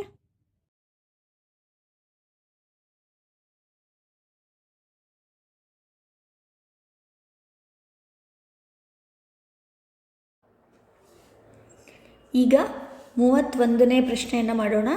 ಪ್ರಶ್ನೆ ಏನಿದೆ, ಹೇಳಿಕೆ ರೂಪದ ಸಮಸ್ಯೆ ಇದೆ. ಸ್ವಲ್ಪ ಅರ್ಥ ಮಾಡಿಕೊಂಡು ನಿಧಾನವಾಗಿ ಓದ್ಕೊಳ್ಬೇಕು ಅದನ್ನು. ಎ ಮತ್ತು ಬಿ ಇಬ್ಬರು ವ್ಯಕ್ತಿಗಳು ಒಂದೇ ವಿಧದ ಕೆಲಸವನ್ನು ಏಕಕಾಲದಲ್ಲಿ ಪ್ರತ್ಯೇಕವಾಗಿ ಆರಂಭಿಸುತ್ತಾರೆ. ಆ ಕೆಲಸವನ್ನು ಪೂರ್ಣಗೊಳಿಸಲು ಬಿಯು ಎಗಿಂತ 3 ದಿನ ಕಡಿಮೆ ಸಮಯ ತೆಗೆದುಕೊಳ್ಳುತ್ತಾನೆ. ಇನ್ನು ಅವರಿಬ್ಬರು ಇನ್ನೂ 4 ದಿನಗಳ ಕಾಲ ಹೆಚ್ಚು ಕೆಲಸ ಮಾಡಿದರೆ ಆಗ ಅವರು ಕೆಲಸ ಮಾಡಿದ ದಿನಗಳ ಗುಣಲಬ್ಧ 130ಕ್ಕೆ ಸಮನಾಗಿರುತ್ತದೆ. ಹಾಗಾದರೆ ಎ ಮತ್ತು ಬಿ ವ್ಯಕ್ತಿಗಳು ಪ್ರತ್ಯೇಕವಾಗಿ ಆ ಕೆಲಸವನ್ನು ಪೂರ್ಣಗೊಳಿಸಲು ತೆಗೆದುಕೊಂಡ ದಿನಗಳ ಸಂಖ್ಯೆ ಕಂಡುಹಿಡಿಯಿರಿ. ಪ್ರಶ್ನೆ ಅರ್ಥ ಆಯ್ತಲ್ಲ? ಎ ಮತ್ತು ಬಿ ಅಂತಕ್ಕಂಥ ಇಬ್ಬರು ವ್ಯಕ್ತಿಗಳಿದ್ದಾರೆ. ಇಬ್ಬರು ಯಾವುದೋ ಒಂದು ಕೆಲಸವನ್ನು ಮಾಡಲಿಕ್ಕೆ ಪ್ರಾರಂಭ ಮಾಡಿದ್ದಾರೆ. ಸೊ ಎ ವ್ಯಕ್ತಿ ಮತ್ತು ಬಿ ವ್ಯಕ್ತಿ ಆ ಕೆಲಸವನ್ನು ಮುಗಿಸ್ಲಿಕ್ಕೆ ಎ ವ್ಯಕ್ತಿ ಎಷ್ಟು ದಿನ ತಗೊಳ್ತಾನೋ ಅದಕ್ಕಿಂತ 3 ದಿನ ಮೊದಲೇ ಬಿ ವ್ಯಕ್ತಿ ಕಂಪ್ಲೀಟ್ ಮಾಡ್ತಾನೆ. ಸೊ ಇಬ್ಬರದು ತೆಗೆದುಕೊಂಡಂಥ ದಿನಗಳ ಸಂಖ್ಯೆ ನಮ್ಗೆ ಗೊತ್ತಿಲ್ಲ. ನಾನೇನು ಮಾಡ್ತೀನಿ, ಎ ವ್ಯಕ್ತಿ ಕೆಲಸ ಮುಗಿಸಲು ತೆಗೆದುಕೊಳ್ಳುವ ದಿನಗಳ ಸಂಖ್ಯೆ ಎಕ್ಸ್ ಅಂತ ತಗೋತೀನಿ. ಎ ಎಕ್ಸ್ ಆದರೆ ಬಿ ಏನದ ಅಂದ್ರೆ ಅದಕ್ಕಿಂತ 3 ದಿನ ಕಡಿಮೆ ಅಂದರೆ ಬಿ ಕೆಲಸ ಮಾಡಲು ತೆಗೆದುಕೊಳ್ಳುವ ದಿನಗಳ ಸಂಖ್ಯೆ ಎಕ್ಸ್ -3. ಸೊ ಇದಕ್ಕಿಂತ 3 ಕಡಿಮೆ ಅಂದರೆ ಎಕ್ಸ್ -3. ಓಕೆ, ನೆಕ್ಸ್ಟ್ ಏನು ಹೇಳಿದ್ದಾರೆ ಅಂತಂದರೆ ಇಬ್ಬರು ಇನ್ನೂ 4 ದಿನಗಳ ಹೆಚ್ಚಿಗೆ ತಗೊಂಡಿದ್ರೆ, ಅಂದರೆ ಈ ಎ ವ್ಯಕ್ತಿ ತೆಗೆದುಕೊಳ್ಳುವ ದಿನಗಳ ಸಂಖ್ಯೆ ಎಕ್ಸ್ ಇದೆ, ಬಿ ವ್ಯಕ್ತಿ ತೆಗೆದುಕೊಳ್ಳುವ ದಿನಗಳ ಸಂಖ್ಯೆ ಎಕ್ಸ್ -3 ಇದೆ. ಇಬ್ಬರು ಇನ್ನೂ 4 ದಿನಗಳ ಕಾಲ ಹೆಚ್ಚಿಗೆ ಸಮಯ ತಗೊಂಡ್ರೆ, ಹೆಚ್ಚಿಗೆ ಅಂದರೆ +4, ಇದಕ್ಕೂ ಕೂಡ +4. ಆವಾಗ ಈ ಎರಡೂ ದಿನಗಳ ಸಂಖ್ಯೆಯನ್ನು ಗುಣಾಕಾರ ಮಾಡಿದ್ರೆ ನಮಗೆ 130 ಬರುತ್ತೆ ಅಂತ ಕೊಟ್ಟಿದ್ದಾರೆ. ಓಕೆ, ಅಂತಂದರೆ ಫಸ್ಟ್ ಎದು ಎಕ್ಸ್ ಅಂತ ತಗೋತೀವಿ, ಬಿದು ಅದಕ್ಕಿಂತ 3 ದಿನ ಕಡಿಮೆ ಅಂದರೆ ಎಕ್ಸ್ -3 ಆಗ್ತದೆ. ನೆಕ್ಸ್ಟ್ ಇಬ್ಬರು 4 ದಿನಗಳ ಕಾಲ ಹೆಚ್ಚಿಗೆ ತಗೊಂಡ್ರೆ, ಅಂದರೆ ಎ ಎಕ್ಸ್ +4 ಆಗಬೇಕು, ಬಿದು ಎಕ್ಸ್ -3 ಇತ್ತು ಮತ್ತು +4 ಆಗಬೇಕು. ಆವಾಗ ಈ ಎರಡೂ ಸಂಖ್ಯೆಗಳ ಗುಣಲಬ್ಧ 130 ಅಂತ ಕೊಟ್ಟಿದ್ದಾರೆ ಅವರು. ಈಗ ನೋಡ್ರಿ, ಸೊ ಇದು ಎಕ್ಸ್ +4 ಹಾಗೆ ಬರ್ಕೋತೀರಿ, ಇದು ಎಕ್ಸ್ -3 +4 ಅದ. ಸೊ +4ಅಲ್ಲಿ -3 ಹೋದರೆ +1 ಉಳಿಯುತ್ತೆ. ಈ ಕಡೆ 130 ಹಾಗೆ ಬರ್ದೀವಿ. ನೆಕ್ಸ್ಟ್ ಈ ಎರಡು ಬ್ರ್ಯಾಕೆಟನ್ನು ಗುಣಾಕಾರ ಮಾಡ್ಲಿಕತ್ತೀವಿ. ಈಗ ಇದು ಎಕ್ಸಿಂದ ಎಕ್ಸಿಗೆ ಮತ್ತು ಎಕ್ಸಿಂದ 1ಕ್ಕೆ ಮಾಡಬೇಕು, 4ರಿಂದ ಎಕ್ಸಿಗೆ ಮತ್ತು 4ರಿಂದ 1, ಎರಡು ದ್ವಿಪದೋಕ್ತಿಗಳ ಗುಣಾಕಾರವನ್ನು ಮಾಡ್ತಾ ಇದ್ದೀವಿ. ಸೊ ಎಕ್ಸ್ ಇಂಟು ಎಕ್ಸ್ ಏನಾಗ್ತದೆ X square, X into 1 X, 4 into X 4 X, 4 1 4. Next X square ಹಾಗೆ ಬರಿತೀನಿ, 4x ಪ್ಲಸ್ ಇದು 1x ಎರಡು ಕೂಡಿಸಿದ್ರೆ 5x ಆಗ್ತದೆ. ಆಮೇಲೆ ಪ್ಲಸ್ 4 ಇದೆ ಇಲ್ಲಿ, ಇದು 130, ಈ ಕಡೆ ತೊಗೊಂಬಂದ್ರೆ ಮೈನಸ್ 130 ಆಗ್ತದೆ. ಆಲ್ರೆಡಿ ಅಲ್ಲಿ ಪ್ಲಸ್ 4 ಇತ್ತು ನಿಮ್ಮ ಹತ್ರ. ಸೊ ಪ್ಲಸ್ 4 ಮೈನಸ್ 130 ಅಂದ್ರೆ ಮೈನಸ್ 126 ಆಗುತ್ತೆ. ನೆಕ್ಸ್ಟ್ ಈಗ ಇದು ನಿಮಗೆ ವರ್ಗ ಸಮೀಕರಣ ಸಿಕ್ತು. ಅಪವರ್ತನ ವಿಧಾನದಿಂದ ಈ ವರ್ಗ ಸಮೀಕರಣವನ್ನು ಬಿಡಿಸ್ತೀರಿ. ಯಾವ ಎರಡು ಸಂಖ್ಯೆ ಗುಣಾಕಾರ ಮಾಡಿದ್ರೆ 126 ಆಗಬೇಕು, ಕೂಡಿಸ್ರೆ ಅಥವಾ ಕಳೆದ್ರೆ ಎಷ್ಟಾಗಬೇಕು 5 ಆಗಬೇಕು. ಸೊ 14 9 126 ಆಗುತ್ತೆ. 14ರಲ್ಲಿ 9 ಕಳೆದ್ರೆ 5 ಬರುತ್ತೆ. ಸೊ ನಾವೇನು ಮಾಡಿದ್ದೀವಿ ಅಂತಂದರೆ ಎಕ್ಸ್ ಸ್ಕ್ವಯರ್ ಈ 5xನ್ನು 14x plus 14x minus 9x ಅಂತ ಬರೆದಿದ್ದೀವಿ. ಮೈನಸ್ 126 ಹೆಂಗದ ಅದೇ ರೀತಿ ಬರೆದಿದ್ದೀವಿ. ನೆಕ್ಸ್ಟ್ ಈಗ ಇದು ಒಂದು ಜೋಡಿ, ಇದು ಒಂದು ಜೋಡಿ. ಇದರಲ್ಲಿ ಏನು ಕಾಮನ್ ಇದೆ, ಎಕ್ಸ್ ಕಾಮನ್ ಇದೆ. ಎಕ್ಸ್ ಹೋದರೆ 1x ಉಳಿತು, ಎಕ್ಸ್ ಹೋದರೆ ಇಲ್ಲಿ 14 ಉಳಿತು. ಇವೆರಡರಲ್ಲಿ ಮೈನಸ್ ಕಾಮನ್ ಇದೆ. ನೆಕ್ಸ್ಟ್ 9 ಬರುತ್ತೆ, ಎಕ್ಸ್ ಉಳಿತದ 9 14 126. ನೆಕ್ಸ್ಟ್ ಸ್ಟೆಪ್ ಇವುದರಲ್ಲಿ ಏನು ಕಾಮನ್ ಅದ, ಎಕ್ಸ್ ಪ್ಲಸ್ 14 ಇಲ್ಲೂ ಅದ, ಎಕ್ಸ್ ಪ್ಲಸ್ 14 ಇಲ್ಲೂ ಅದ. ಸೊ ಎಕ್ಸ್ ಪ್ಲಸ್ 14 ಕಾಮನ್ ತೆಗೆದ್ವಿ. ಎಕ್ಸ್ ಪ್ಲಸ್ 14 ಹೋದರೆ ಇಲ್ಲಿ ಎಕ್ಸ್ ಉಳಿತದ, ಈ ಕಡೆ ಮೈನಸ್ 9 ಉಳಿಯುತ್ತೆ. Next X plus 14 is equal to 0, X minus 9 is equal to 0. X is equal to plus 14 ಆ ಕಡೆ ಹೋದರೆ minus 14, X is equal to plus minus 9 ಈ ಕಡೆ ಹೋದರೆ ಪ್ಲಸ್ 9. ಅಂದರೆ ಎಕ್ಸ್ ಬೆಲೆ ಎಷ್ಟು ಬಂತು ನಮಗೆ, ಮೈನಸ್ 14 ಅಥವಾ 9 ಅಂತ ಬಂದಿದೆ. ಸೊ ಎಕ್ಸ್ ಅಂದರೆ ನಾವು ಏನಂತ ತಿಳ್ಕೊಂಡಿದ್ದೀವಿ, ಎ ವ್ಯಕ್ತಿಯು ಕೆಲಸ ಮಾಡಲು ತೆಗೆದುಕೊಳ್ಳುವ ದಿನಗಳ ಸಂಖ್ಯೆ ಅಂತ ಅಂದ್ಕೊಂಡಿದ್ದೀವಿ. ಸೊ ದಿನಗಳ ಸಂಖ್ಯೆ ನಮ್ಗೆ ಮೈನಸ್ ಒಳಗೆ ಬರಲಿಕ್ಕೆ ಸಾಧ್ಯ ಇಲ್ಲ. ಹಾಗಾಗಿ ಸರಿಯಾದ ಉತ್ತರ ಯಾವ್ದು ತೊಗೋಬೇಕು ನಾವು, 9. ಸೊ ಎ ವ್ಯಕ್ತಿ ಆ ಕೆಲಸವನ್ನು ಮುಗಿಸ್ಲಿಕ್ಕೆ ಎಷ್ಟು ಸಮಯ ತಗೋತಾನೆ ಅಂದರೆ 9 ದಿನಗಳು ತಗೊಳ್ತಾನೆ. ಇನ್ನು ಬಿ ವ್ಯಕ್ತಿ ಅವನಕ್ಕಿಂತ 3 ದಿನ ಕಡಿಮೆ. ಸೊ 9ರಲ್ಲಿ 3 ಕಳೀರಿ. ಸೊ 6 ದಿನಗಳಲ್ಲಿ ಬಿ ವ್ಯಕ್ತಿಯು ಆ ಕೆಲಸಗಳನ್ನು ಮುಗಿಸ್ತಾನೆ ಅಂತ ಅರ್ಥ.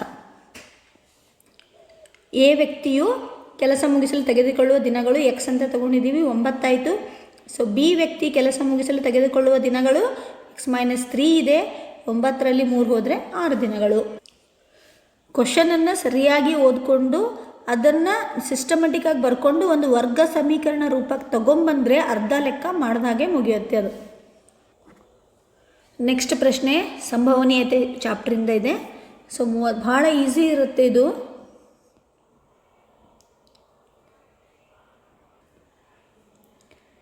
ಸೊ ಮುಂದಿನ ಪ್ರಶ್ನೆ,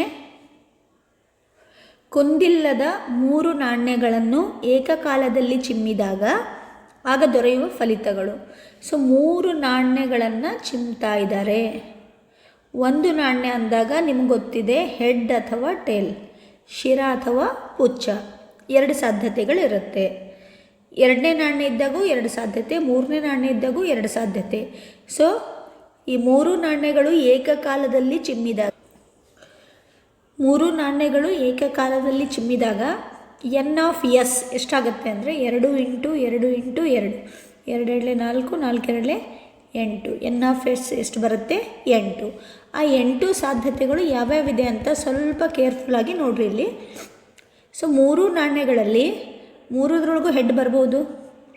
ಮೊದಲನೇ 2ರಲ್ಲಿ ಹೆಡ್, 1ರಲ್ಲಿ ಟೇಲ್ ಬರ್ಬೋದು. ಸೊ ಮೊದಲನೇದು ಮತ್ತು ಕೊನೆಯದರಲ್ಲಿ ಹೆಡ್, ಮಧ್ಯದಲ್ಲಿ ಟೇಲ್ ಬರ್ಬೋದು. ಸೊ ಈ ರೀತಿ ನಿಮಗೆ ಒಟ್ಟು 8 ಸಾಧ್ಯತೆಗಳು ಇರುತ್ತೆ. ಸೊ ಈ ಒಟ್ಟು ಸಾಧ್ಯತೆಗಳು ಎಷ್ಟಿದೆ ಅದನ್ನು ನಾವು ಎನ್ ಆಫ್ ಎಸ್ ಅಂತ ಬರ್ಕೊಳ್ತೀವಿ. ಸೊ ಫಸ್ಟ್ ನಾವು ಎನ್ ಆಫ್ ಎಸ್ಸನ್ನು ಬರ್ಕೊಳ್ಳೋದಾದಮೇಲೆ ಅವ್ರು ಕೊಟ್ಟಿರ್ತಕ್ಕಂಥ ಒಂದೊಂದು ಪ್ರಶ್ನೆಯನ್ನು ಬಿಡಿಸ್ತಾ ಬರೋಣ.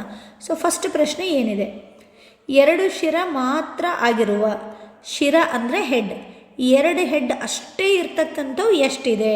ಸೊ ಎನ್ ಆಫ್ ಎ ಬರ್ಕೋಬೇಕು. ಇದ್ರೊಳಗೆ ಹುಡುಕ್ರಿ ನೀವು 2 ಶಿರ ಅಷ್ಟೇ ಇದ್ದಿದ್ದು, ಅಂದರೆ ಹೆಚ್ಚು 2 ಬರಬೇಕಷ್ಟೇ. 1 2 3 ಆಯಿತಾ.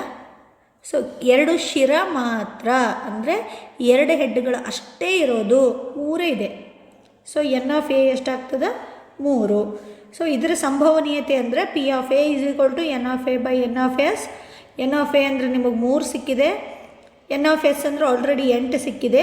ಸೊ 3/8 ನಿಮ್ಮದು 2 ಶಿರ ಮಾತ್ರ ಆಗಿರ್ತಕ್ಕಂಥ ಸಂಭವನೀಯತೆ. ಎರಡನೇ ಪ್ರಶ್ನೆ ನೋಡ್ರಿ, ಕನಿಷ್ಠ 1 ಪುಚ್ಛ ಆಗಿರುವ ಸಂಭವನೀಯತೆ. ಕನಿಷ್ಠ ಅಂದರೆ ಮಿನಿಮಮ್, ಕನಿಷ್ಠ 1 ಆದರೂ ಪುಚ್ಛ ಅಂದರೆ ಟೇಲ್, ಟೀ ಇರಬೇಕು. 1 ಟೀ ಇರಲೇಬೇಕು ಅದರೊಳಗೆ ಅಂತ ಹುಡುಕಬೇಕು. ನೋಡ್ರಿ ಇದ್ರೊಳಗೆ ಹುಡುಕ್ರಿ, ಇದ್ರೊಳಗೆ ಹುಡುಕ್ರಿ ನೀವು ಫಸ್ಟ್. ಇದ್ರೊಳಗಿಲ್ಲ, ಇದ್ರೊಳಗೆ ಟೀ ಇದೆ, ಇದೆ, ಇಲ್ಲಿದೆ, ಇಲ್ಲಿದೆ, ಇಲ್ಲಿದೆ, ಇಲ್ಲಿದೆ, ಇಲ್ಲಿದೆ. ಎಷ್ಟರೇ ಇರಲಿ 1 ಇರಬೇಕು ನಮಗೆ, ಕನಿಷ್ಠ 1 ಆದರೂ ಇರಬೇಕು. ಸೊ ನೋಡ್ರಿ, ಸೊ ಒಟ್ಟು ನಮಗೆ ಕನಿಷ್ಠ 1 ಪುಚ್ಛ ಆಗಿರುವ ಅಂದರೆ 7 ಸಾಧ್ಯತೆಗಳಿವೆ. ಹಾಗಾಗಿ ಎನ್ ಆಫ್ ಎ ಏನಾಗುತ್ತೆ? 7. ಇದ್ರ ಸಂಭವನೀಯತೆ N of A by N of S. N of A 7 plus N of S ಅಂದರೆ ನಿಮಗೆ 8 ಇದೆ, 7/8. ಮೂರನೇ ಪ್ರಶ್ನೆ, ಎಲ್ಲ ಶಿರ ಅಥವಾ ಎಲ್ಲ ಪುಚ್ಛ ಆಗಿರುವ. ಎಲ್ಲ ಶಿರಗಳೇ ಇರಬೇಕು ಅಥವಾ ಎಲ್ಲ ಪುಚ್ಛಗಳೇ ಇರಬೇಕು. ಅಂದರೆ 3 ಕಾಯಿನನ್ನು ಟಾಸ್ ಮಾಡಿದಾಗ, 3 ನಾಣ್ಯಗಳನ್ನು ಚಿಮ್ಮಿದಾಗ 3 ಕಡೆ ಶಿರಾನೇ ಬರಬೇಕು ಅಥವಾ 3 ಕಡೆ ಪುಚ್ಛನೇ ಬರಬೇಕು. ಅಂದರೆ ಹೆಡ್ಡರೇ ಬರಬೇಕು, ಟೇಲ್ 3 ಕಡೆ ಸೇಮ್ ಬರಬೇಕು ಅಂತ ಸಂಭವನೀಯತೆ ಕೇಳಿದ್ದಾರೆ. ಸೊ 3 ಕಡೆ ಸೇಮ್ ಬರಬೇಕಂದ್ರೆ ಹೆಡ್ ಹೆಡ್ ಹೆಡ್ ಇದುವರೆ ಬರ್ಬೋದು ಅಥವಾ ಇದುವರೆ ಬರ್ಬೋದು. ಕೇವಲ 2 ಸಾಧ್ಯತೆಗಳಿವೆ. ಹಾಗಾಗಿ ಎನ್ ಆಫ್ ಎ ಎಷ್ಟು ಬರುತ್ತೆ ಅಂದರೆ 2. ಅದರ ಸಂಭವನೀಯತೆ N of A by N of S. N of A ಅಂದರೆ 2, ಎನ್ ಆಫ್ ಎಸ್ ಅಂದರೆ 8. ಇಲ್ಲಿದೆ ನಿಮ್ಮ ಹತ್ರ. So 2 1s 2 4s. ಸೊ ಎಷ್ಟು ಬರುತ್ತೆ ಅಂದರೆ 1/4. ಸೊ ಭಾಳ ಸಿಂಪಲ್ ಇದೆ. ಫಸ್ಟ್ ಎನ್ ಆಫ್ ಎಸ್ಸನ್ನು ಕ್ಲಿಯರಾಗಿ ಬರ್ಕೊಂಡ್ರೆ ಅವ್ರು ಕೇಳಿರ್ತಕ್ಕಂಥ ಒಂದೊಂದು ಪ್ರಶ್ನೆಗೆ ನೀವು ಸರಳವಾಗಿ ಉತ್ತರ ಮಾಡ್ಬೋದು. ಭಾಳ ಈಸಿಯಾಗಿ 3 ಮಾರ್ಕ್ಸ್ ಸ್ಕೋರ್ ಮಾಡಲಿಕ್ಕೆ ಒಂದು ಇಂಪಾರ್ಟೆಂಟ್ ಆಗಿರ್ತಕ್ಕಂಥ ಪ್ರಶ್ನೆ. ಮುಂದಿನ ಪ್ರಶ್ನೆ, ಕ್ವಶನ್ ನಂಬರ್ 33. ಒಂದು ಚಿತ್ರ ಕೊಟ್ಟಿದ್ದಾರೆ. ಚಿತ್ರದಲ್ಲಿ OAYB ತ್ರಿಜ್ಯಾಂತರ ಖಂಡದ ವಿಸ್ತೀರ್ಣ 462 ಸೆಂಟಿಮೀಟರ್ ಸ್ಕ್ವೇರ್ ಆಗಿದೆ. ಕೋನ AOB 120 ಡಿಗ್ರಿ ಆದರೆ AYB ಕಂಸದ ಉದ್ದವನ್ನು ಕಂಡುಹಿಡಿಯಿರಿ ಅಂತ ಪ್ರಶ್ನೆ ಇದೆ. ಪ್ರಶ್ನೆ ಇನ್ನೊಂದು ಸಲ ನೋಡ್ರಿ. ಈ ಒಂದು ಚಿತ್ರದಲ್ಲಿ OAYB ಇದು ತ್ರಿಜ್ಯಾಂತರ ಖಂಡ ಇದೆಯಲ್ಲ, ಈ ತ್ರಿಜ್ಯಾಂತರ ಖಂಡದ ವಿಸ್ತೀರ್ಣ ಕೊಟ್ಟಿದ್ದಾರೆ 462 ಸೆಂಟಿಮೀಟರ್ ಸ್ಕ್ವೇರ್ ಅಂತ. ಮತ್ತೇನು ಕೊಟ್ಟಿದ್ದಾರೆ ಅಂದರೆ AOB ಈ ಕೋನ 120 ಡಿಗ್ರಿ ಅಂತ ಕೊಟ್ಟಿದ್ದಾರೆ. ಹಾಗಾದರೆ ಇದು ಏನು ನಿಮ್ಮ ತ್ರಿಜ್ಯಾಂತರ ಖಂಡ ಇದೆಯಲ್ಲ, ಇದು AYB ಇಷ್ಟೇ. ತ್ರಿಜ್ಯಾಂತರ ಖಂಡದ ಉದ್ದವನ್ನು ಕಂಡುಹಿಡಿಯಿರಿ ಅಂತ ಹೇಳಿದ್ದಾರೆ. ಸೊ ವೃತ್ತಗಳಿಗೆ ಸಂಬಂಧಪಟ್ಟ ವಿಸ್ತೀರ್ಣಗಳು ಚಾಪ್ಟರಿಂದ ಈ ಪ್ರಶ್ನೆ ಇದೆ. ಇದರಲ್ಲಿ ಇಂಪಾರ್ಟೆಂಟಾಗಿ ತ್ರಿಜ್ಯಾಂತರ ಖಂಡದ ವಿಸ್ತೀರ್ಣ ಕಂಡುಹಿಡಲಿಕ್ಕೆ ನಮ್ಮ ಹತ್ರ ಒಂದು ಸೂತ್ರ ಇದೆ, ಮತ್ತು ಕಂಸದ ಉದ್ದ ಕಂಡುಹಿಡಲಿಕ್ಕೆ ಒಂದು ಸೂತ್ರ ಇದೆ. ಸೊ ನೀವು ತ್ರಿಜ್ಯಾಂತರ ತ್ರಿಜ್ಯಾಂತರ ಖಂಡದ ವಿಸ್ತೀರ್ಣ ಕಂಡುಹಿಡಿಯಬೇಕಾದ್ರೂ ಕೂಡ ಅಥವಾ ಕಂಸದ ಉದ್ದ ಕಂಡುಹಿಡಲಿಕ್ಕೂ ಕೂಡ ನಿಮ್ಗೆ ತ್ರಿಜ್ಯ ಎಷ್ಟು ಅಂತ ಗೊತ್ತಿರಬೇಕು. ತ್ರಿಜ್ಯ ಗೊತ್ತಿದ್ದಾಗ ಮಾತ್ರ ಮಾಡಲಿಕ್ಕೆ ಬರುತ್ತೆ. ಸೊ ಇಲ್ಲಿ ನಮಗೆ ತ್ರಿಜ್ಯದ ಅಳತೆ ಅವರು ಕೊಟ್ಟಿಲ್ಲ. ಸೊ ಅವ್ರು ಕೊಟ್ಟಂಥ ಬೆಲೆಗಳನ್ನು ಬಳಸ್ಕೊಂಡು ತ್ರಿಜ್ಯ ಫಸ್ಟ್ ನಾವು ಕಂಡುಹಿಡಿಬೇಕು. ಏನು ಕೊಟ್ಟಿದ್ದಾರೆ ಅಂದರೆ ತ್ರಿಜ್ಯಾಂತರ ಖಂಡದ ವಿಸ್ತೀರ್ಣ ಕೊಟ್ಟಿದ್ದಾರೆ. ಸೊ ತ್ರಿಜ್ಯಾಂತರ ಖಂಡದ ವಿಸ್ತೀರ್ಣ ಈಸ್ ಈಕ್ವಲ್ ಟು θ/360 × πr² ಅಂತ ಸೂತ್ರ ಇದೆ ನಮ್ಮ ಹತ್ರ. ಥೀಟಾ ಅಂದರೆ 120 ಡಿಗ್ರಿ ಕೊಟ್ಟಿದ್ದಾರೆ ಅವರೇ. ಸೊ ತ್ರಿಜ್ಯಾಂತರ ಖಂಡದ ವಿಸ್ತೀರ್ಣ 462, ಥೀಟಾ ಅಂದರೆ 120, ಕೆಳಗಡೆ 360, ಪೈ ಅಂದರೆ 22/7, r² ನಮಗೆ r ಗೊತ್ತಿಲ್ಲ, ಅಷ್ಟೇ ಬರ್ಕೊಂಡಿದ್ದೀವಿ. ಸೊ ನೆಕ್ಸ್ಟ್ ಸ್ಟೆಪ್ ನೋಡ್ರಿ, ಈ ಕಡೆ 462 ಆಮೇಲೆ ಈ ಝೀರೋ ಕ್ಯಾನ್ಸಲ್ ಆಗ್ತದೆ. 12 1 12 3 36 ಆಗ್ತದೆ. ನೆಕ್ಸ್ಟ್ ಇಲ್ಲಿ 3 ಕೆಳಗಡೆ ಇದೆ, ಈ ಕಡೆ ತೊಗೊಂಬಂದ್ರೆ ಮೇಲ್ಗಡೆ ಬರ್ತದೆ. ಇಲ್ಲಿ 7 ಕೆಳಗಡೆ ಇದೆ, ಈ ಕಡೆ ತೊಗೊಂಬಂದ್ರೆ ಮೇಲ್ಗಡೆ ಬರ್ತದೆ.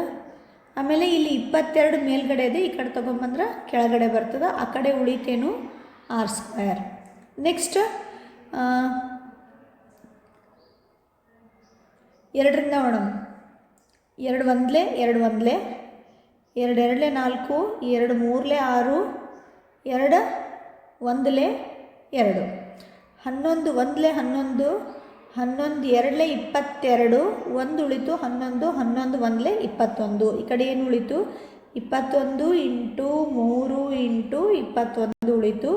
ಈ ಕಡೆ r² ಇದೆ.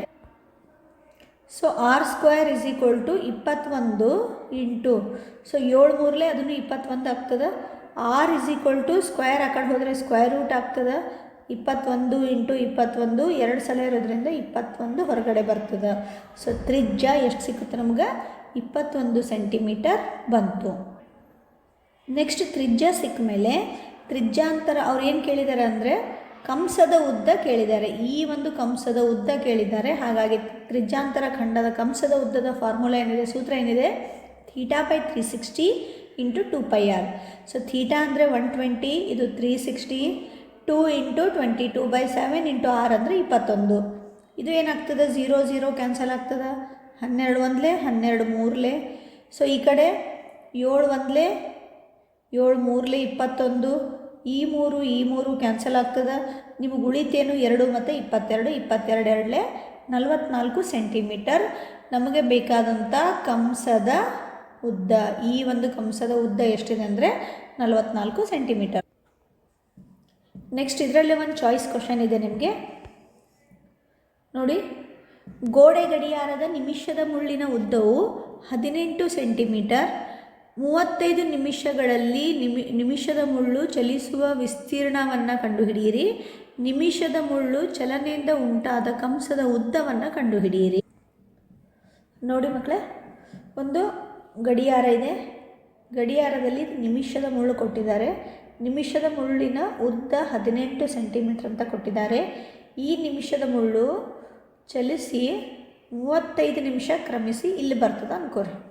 35 ನಿಮಿಷ ಕ್ರಮಿಸಿದಾಗ ಆವಾಗ ಇದೇನು ಒಟ್ಟು ಚಲಿಸಿರ್ತಾರಲ್ಲ, ಈ ತ್ರಿಜ್ಯಾಂತರ ಖಂಡದ ವಿಸ್ತೀರ್ಣ ಎಷ್ಟು ಅಂತ ಕೇಳಿದ್ದಾರೆ. ಇನ್ನೊಂದು ಪ್ರಶ್ನೆ ಏನು ಕೇಳಿದ್ದಾರೆ ಅಂತಂದರೆ ಈ ಒಂದು ತ್ರಿಜ್ಯಾಂತರ ಖಂಡದ ಕಂಸದ ಉದ್ದ ಎಷ್ಟು ಅಂತ ಕೇಳಿದ್ದಾರೆ. ನೋಡಿ, ನಿಮಿಷದ ಮುಳ್ಳಿನ ಉದ್ದ ಅಂದರೆ ತ್ರಿಜ್ಯ ಆಗತ್ತೆ ಅದು. ಆಮೇಲೆ 1 ನಿಮಿಷ ಚಲಿಸಬೇಕಾದ್ರೆ ನಿಮ್ಮ ಗಡಿಯಾರದಲ್ಲಿ ಅಂದರೆ ವೃತ್ತದಲ್ಲಿ ಒಟ್ಟು 360 ಡಿಗ್ರಿ ಆಗ್ತದೆ. ಸೊ ಒಂದೊಂದು ನಿಮಿಷ ಚಲಿಸಬೇಕಾದ್ರೆ 6 ಡಿಗ್ರಿ. ಸೊ 35 ನಿಮಿಷ ಚಲಿಸಿರೋದ್ರಿಂದ 6 × 35, ಸೊ 210 ಡಿಗ್ರಿ ಅಷ್ಟು ಚಲಿಸಿದೆ. 210 ಡಿಗ್ರಿ ಅಷ್ಟದು ಚಲಿಸಿದೆ. ನೆಕ್ಸ್ಟ್ ಒಂದು ತ್ರಿಜ್ಯಾಂತರ ಖಂಡದ ವಿಸ್ತೀರ್ಣ ಕಂಡುಹಿಡಲಿಕ್ಕೆ θ/360 × πr² ಅಂತಿದೆ.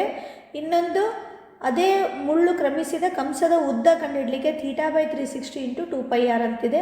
ಬೆಲೆಗಳನ್ನು ಹಾಕಿರಿ. θ ಅಂದರೆ 210, π ಅಂದರೆ 22/7, r ಅಂದರೆ 18. ಇದು 0 ಇದು 0 ಕ್ಯಾನ್ಸಲ್ ಆಗುತ್ತೆ. ಆಮೇಲೆ 3 7 21, 3 ಒಂದಲೇ 3 12ಲೇ 7 7 ಕ್ಯಾನ್ಸಲ್ ಆಗುತ್ತೆ. ಮತ್ತು ಎಲ್ಲ ಸಂಖ್ಯೆಗಳನ್ನು ಸಿಂಪ್ಲಿಫೈ ಮಾಡಿ ಬಿಡಿಸ್ರಿ. ನೀವು ಬಿಡಿಸಿದಾಗ ಕೊನೆಗೆ ನಿಮಗೆ ಸಿಗೋದು 594. ಯಾವ್ಯಾವ ಸಂಖ್ಯೆಗಳು ಛೇದ ಹೋಗುತ್ತೋ ಎಲ್ಲ ಛೇದ ಹೊಡೆದು ಲಾಸ್ಟ್ ಉಳಿದಂಥ ಸಂಖ್ಯೆಗಳನ್ನು ಭಾಗಾಕಾರ ಮಾಡಿದ್ರೆ ನಿಮಗೆ 594 ಸೆಂಟಿಮೀಟರ್ ಸ್ಕ್ವೇರ್ ಅಷ್ಟು ಚಲಿಸಿದ ದೂರ, ಮುಳ್ಳು ಚಲಿಸಿದಂಥ ದೂರ ಅಂದರೆ ಅದು ಕ್ರಮಿಸಿದಂಥ ತ್ರಿಜ್ಯಾಂತರ ಖಂಡದ ವಿಸ್ತೀರ್ಣ ನಮಗೆ ಸಿಕ್ತು. ಅದೇ ರೀತಿ ಮುಳ್ಳು ಕ್ರಮಿಸಿದ ಕಂಸದ ಉದ್ದ ಕಂಡುಹಿಡಲಿಕ್ಕೆ ಈ ಸೂತ್ರ ಹಾಕ್ತೀವಿ. θ/360 × 2πr. ಇದು 2, π ಅಂದರೆ 22/7 × r ಅಂದರೆ 18. ಸೊ ಇದು ಸಿಂಪ್ಲಿಫೈ ಮಾಡಿರಿ, ಎಷ್ಟಾಗ್ತದೆ ಅಷ್ಟು ಮಾಡೋಣ.